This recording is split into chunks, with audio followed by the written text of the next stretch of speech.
Hello students, आत्ता ना आपण खूप महत्त्वाचा टॉपिक इथे बघणार आहोत बरं का. तर हा टॉपिक नेमका काय आहे तुम्हाला दाखवते मी. ओके, हा टॉपिक आहे चिटचॅट. आता चिटचॅट म्हणजे काय? गप्पा मारायच्याला चिटचॅट म्हणतात.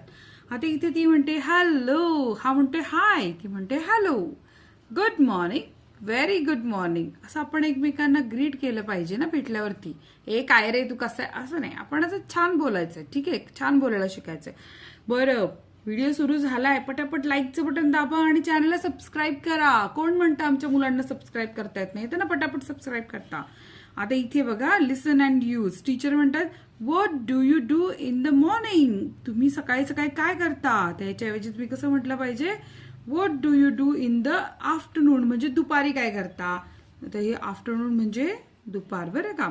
What do you do in the evening. Evening म्हणजे संध्याकाळ. ज्यांना माहित नाही ना त्यांनी लिहून घ्या.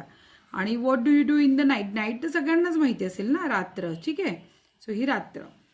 स्टुडंट म्हणणार I take a bath in the morning. पण तुम्ही प्रत्येक गोष्टीला म्हणू नका मी बाथ करतोय, ना तर लोक म्हणायचे अरे काय तू काय आंघोळच करतो का सगळ्या वेळी. तुम्ही म्हणू शकता what do you do in the afternoon. So तुम्ही म्हणू शकता I am eating in the afternoon. ठीक आहे, अशा प्रकारे तुम्ही वेगळी उत्तर देऊ शकता. आता इथे बघा, गुड मॉर्निंगला काय टेक बाथ, टेक ब्रेकफास्ट असं म्हणू शकता. तुम्हाला जर कोणी विचारलं मॉर्निंगला तू काय करतो रे, तर तुम्ही म्हणू शकता I am taking bath, I take bath, किंवा आय टेक ब्रेकफास्ट.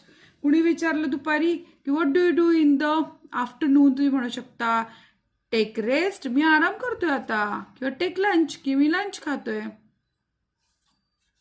आता कुणी विचारलं सकाळी सकाळी संध्याकाळी तू काय करतोयस, हा what do you do in the evening, तुम्ही म्हणू शकता आय प्ले, मी खेळतोय, किंवा आय कम्प्लीट माय होमवर्क. बऱ्याच जणांना शाळेचा अभ्यास पण असतो ना कम्प्लीट करायला. तुम्ही करता का अभ्यास.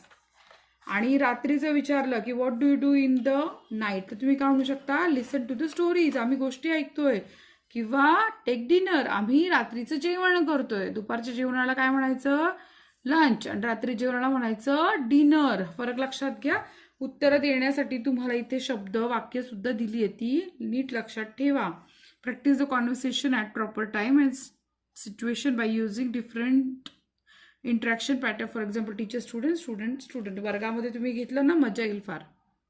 आता इथे तर इतकी भारी माहिती आहे ना. कुणी विचारलं तुझा दिवस कसा असतो रे, माय डे, तर तुम्ही कसं म्हणू शकता आय वेकअप अर्ली. वेकअप म्हणजे काय, उठलो ना, मी उठलो, मी सकाळी लवकर उठलो. हा, सकाळी लवकर उठलो बरं का,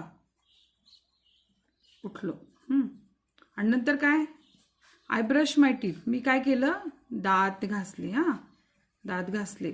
सेकंड काय केलं आपण, आय टेक बाथ, मी आंघोळ केली. नंतर काय केलं, आय हॅव ब्रेकफास्ट, मी नाश्ता केला. नंतर I wear my school uniform, मी माझा शाळेचा ड्रेस घातला. I pack my school bag, मी माझ्या शाळेच्या बॅग भरली. शाळेच्या बॅग भरण्याला म्हणायचं I pack my school bag. नंतर I go to school, I play with my friends, मी माझ्या मित्रांसोबत खेळलो. आय डू माय होमवर्क, मी माझा अभ्यास केला. आय गो टू बेड, अशा मी बिछाण्यावर जाऊन झोपलो. अशा प्रकारे तुम्ही उत्तरं देऊ शकता की तुम्ही दिवसभर काय केलं. वेन डू यू वेकअप, तू कधी उठलीस, तर ती म्हणते मी इन द मॉर्निंग. ठीक आहे, तर अशा प्रकारे तुमच्या दिवसाबद्दल तुम्ही नीट इथे दुसऱ्यांना सांगू शकता. ही वाक्य सगळी लक्षात ठेवा. वेन डू यू प्ले, तुम्ही कधी खेळता, तुम्ही म्हणू शकता आय प्ले, तुम्ही कधी खेळताय, इव्हिनिंगला, I play in the evening. ठीक आहे, आता तुम्ही दुपारी खेळत असाल तुम्ही म्हणू शकता I play in the afternoon, आणि सकाळी खेळत असाल तर म्हणू शकता I play in the morning. आता असेंब्ली.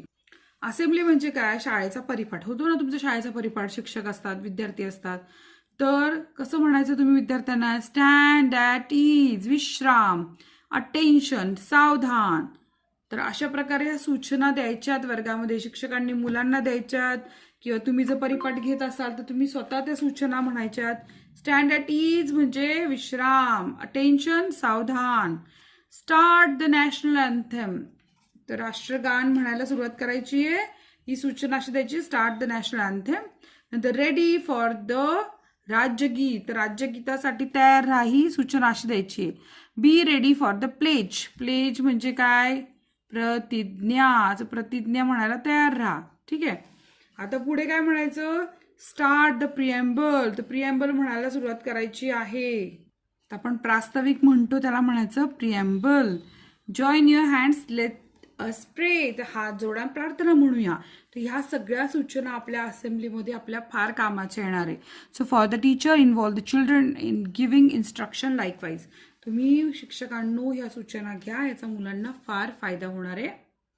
सो अशा प्रकारे आपल्या सगळ्या सूचना आणि आपला डे, असेंब्ली आणि खूप महत्त्वाचा टॉपिक होता हा. मला तर फार आवडला. हा टॉपिक आवडला असेल तर पटपट लाईक करा, चॅनलला सबस्क्राईब करा. धन्यवाद.